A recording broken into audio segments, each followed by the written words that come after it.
So we have another blue belt scrap here, training with my training partner John, and so this is a battle of the seasoned blue belts where I've been training for quite some time and I'm a blue belt. And last time John and I rolled, he was a 4-stripe white and blue belt, and he's just gotten another stripe. So we're both veterans here rolling, and so I always enjoy rolls with John. They're a bit scrappy, so when I come back from injury, I'm probably going to avoid these type of rolls for a while.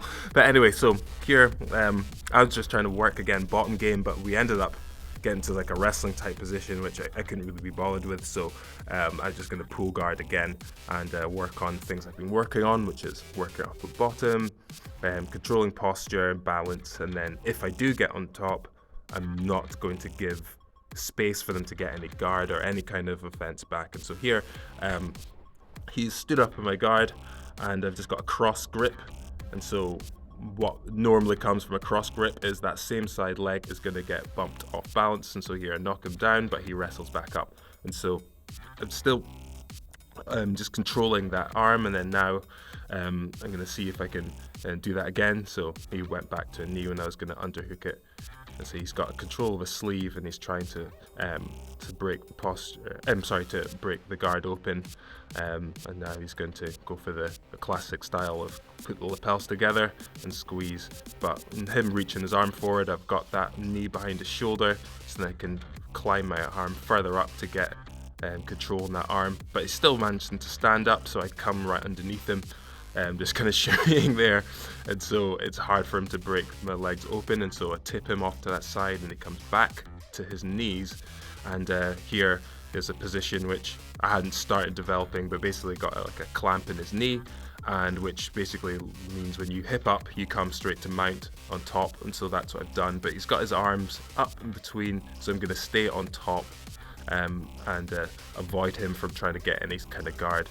And so here that's what I do. So he tries to get his knees in, but I've basically tripoded and got my head in his chest, beating his knee line, and then with my hand, and then put my knee onto knee on belly to establish control being past the hips. But he's scrapping, and he's constantly moving. So I finally get to side control, and he's got that arm on my hip, and so I'm anticipating that type of escape where he turns away from me and then comes on top. Some people can darce from there, but so I'm just kind of anticipating that as he tries.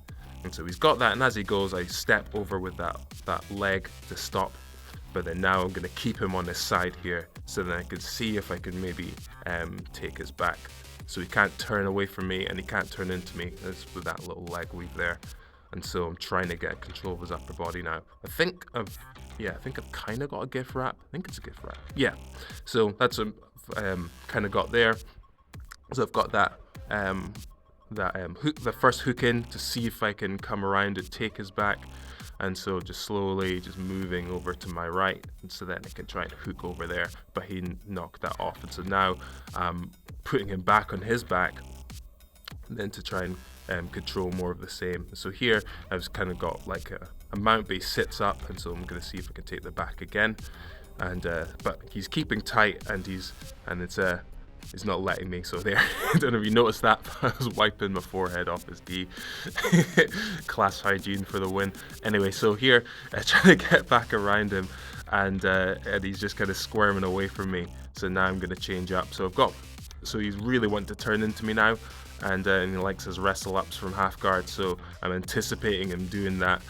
So I'm just holding him there, and so I'm giving a tiny bit of space to threaten his neck. So then he's going to turn in. And as he turns in, that's where I'm going to go for that whizzer on the arm and then start the darce attack. But then here I'm going to adjust it. But then as I'm going to get past the legs, the round finishes. So it's a good one, John. It's a good scrap between two blue belt veterans. And thanks again for the role and the training. And thank you guys for watching. Hopefully I'll get in the mats again soon, and I'll see you in the next commentary videos.